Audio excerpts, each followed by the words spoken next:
अगर आज आप लोग स्टॉक मार्केट देखे होंगे तो एक चीज़ बहुत क्लियर समझ में आ गया होगा कि जो आईटी सेक्टर है, इंडियन आईटी सेक्टर है, वो काफ़ी डिस्ट्रेस में है।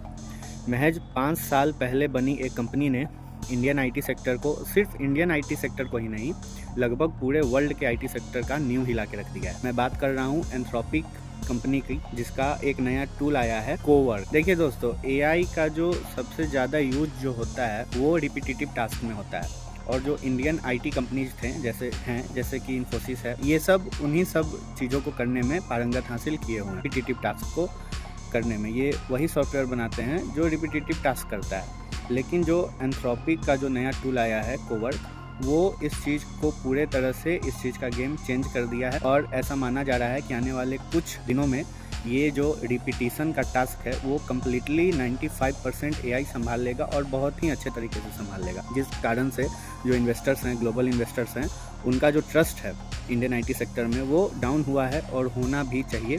क्योंकि देखिए, जो इंडियन आईटी सेक्टर है ना, वो एआई के फील्ड में उतना अच्छा नहीं कर पा रही है जितना वेस्टर्न नेशंस कर रहे हैं। यूएसए के जो कंपनीज है वो एआई में फार एडवांस हो चुकी है, और इंडिया जो है उस चीज़ को अभी कैच नहीं कर पाया है। तो इस चीज़ से सबक लेना है इंडियन आईटी सर्विसेज को। रिसर्च में पैसा फूंकना है, लगाना नहीं है, फूंकना है। क्योंकि अगर इस चीज़ पे नहीं ध्यान दिया गया तो ये जो इंडस्ट्री है, ये जो मार्केट है, पूरी तरह से कोलैप्स कर जाएगी।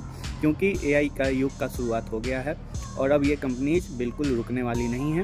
इनसे कंपटीशन करना है तो हेवी इन्वेस्टमेंट चाहिए रिसर्च में, और हेवी डिप्लॉयमेंट चाहिए ह्यूमन रिसोर्स का, और बेस्ट काइंड ऑफ इंजीनियर चाहिए इस चीज़ को करने के लिए। नहीं तो हम लोग काफ़ी पीछे रह जाएंगे, और जो ग्लोबल इन्वेस्टर हैं वो बिल्कुल इंडिया के आईटी सर्विसेज में अपना ट्रस्ट धीरे धीरे खोते चले जाएंगे।